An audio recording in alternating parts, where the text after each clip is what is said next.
Hi guys, welcome back again to my YouTube channel. This is Juliet Okeke and I'm your one and only fashion designer living in Lagos, Nigeria. Guys, well, welcome back to another video.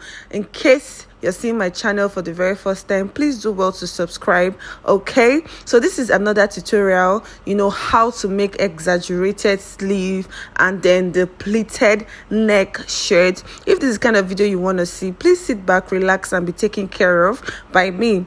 Guys, I'll start by asking you to tell me what you think in the comment section concerning my tutorials. If there is anything you want to know, please let me know in the comment section. And if you have any idea or any style you want me to talk about or show a tutorial on it, please do well to ask me in the comment section. Okay, so I'll start by saying that this particular style will be best, like the material for this kind of style would be silk or a crepe. If you see very well, if you notice very well, you would notice that I used a doll face for this tutorial. That is because that was what the client wanted. But personally for me, or if I'm to advise my client, I will ask her to go for a silk, a duchess, or a soft crepe. Even a chiffon, no, but a silk, duchess, or a soft crepe would do a beautiful job, more beautiful job than this one. If you see the picture on the DP, that is a silk. It will dangle more, it will be soft more, it will be more fluffy, and it will get the job done in a better way. Okay, cut out your sleeve pattern or draft out your sleeve pattern. I like to use the pattern because after cutting out the sleeve and preparing the sleeve, fixing it on the dress, the sleeve is going to sit on the armhole well. It's just going to be beautiful on it, unlike you just, because it's a bogus sleeve, unlike you just cutting out something and then pleating it or whatever you want to do to it. It will still sit, but it's not going to come out like something that was planned, but with a sleeve pattern, looking at it on the dress, and it is even much more easier to fix it on the dress when you use a pattern, because the armhole is already drafted, everything is just there for you to do. So cut out because looking at this sleeve, the pleating, the gathers did not get to the wrist. This wrist is tight, and then so I cut out my 4 inches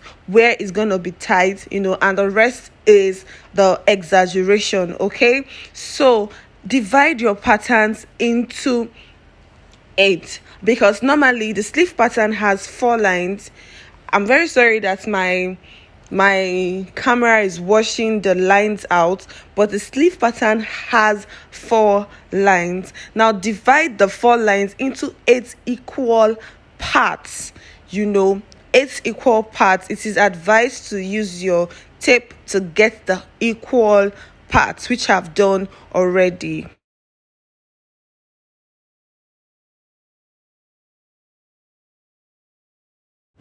The next thing, with your paper scissors, please, you cut from the lines you've made. You slice it let me say slice, literally slice it up to the top arm, but do not take it off, like just take it to the tip. Now see what I'm doing. Okay, then stop.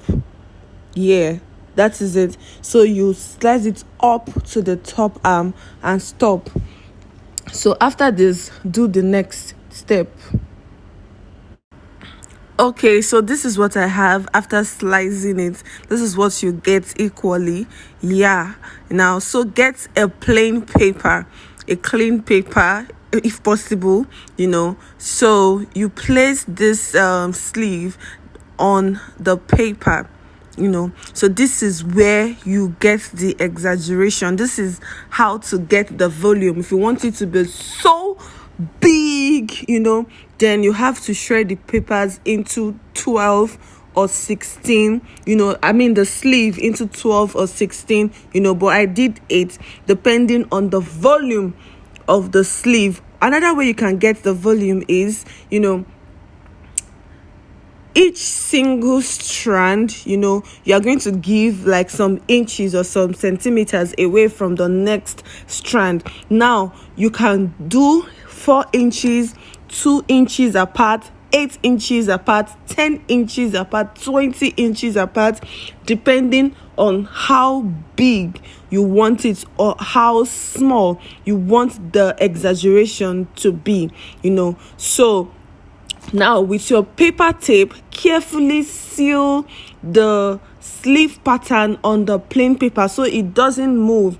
If you don't do that carefully, it moves while cutting, there would be a mistake. So this is me pinning my shredded sleeves on the plain paper, carefully holding it down to the plain paper. Now look at the first strand. I've held it down and then I'm trying to get the inches apart, so I did 2 inches apart because of the material or the volume of the material I'm working with.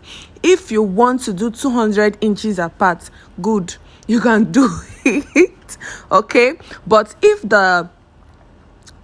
the distance is too much, you will notice that the sleeves will start dancing. That's the sleeve patterns will start dancing. It won't relax very well. So that is why you have to shred it more if you are going for a very big volume. Okay?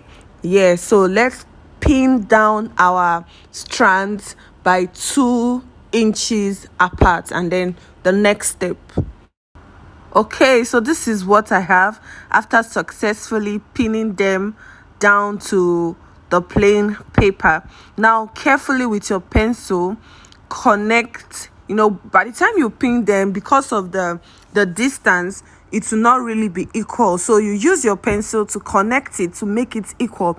If you don't do this and you cut it like that, it's gonna be funny. Okay, so connect the edges to be equal carefully with your pencil, and after that you trace out all you've connected and then the armhole. That will give you the perfect sleeve exaggeration pattern.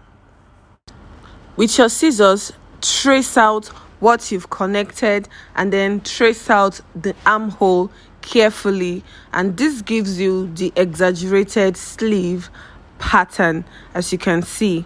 Now place this on your fabric and cut, leaving 1 inch allowance by the sides. Your sewing allowance, of course, so you have to leave 1 inch allowance by the sides, and then under you have to also leave 1 inch allowance for your gathers, to make your gathers and then to attach it to the tight part of the sleeve.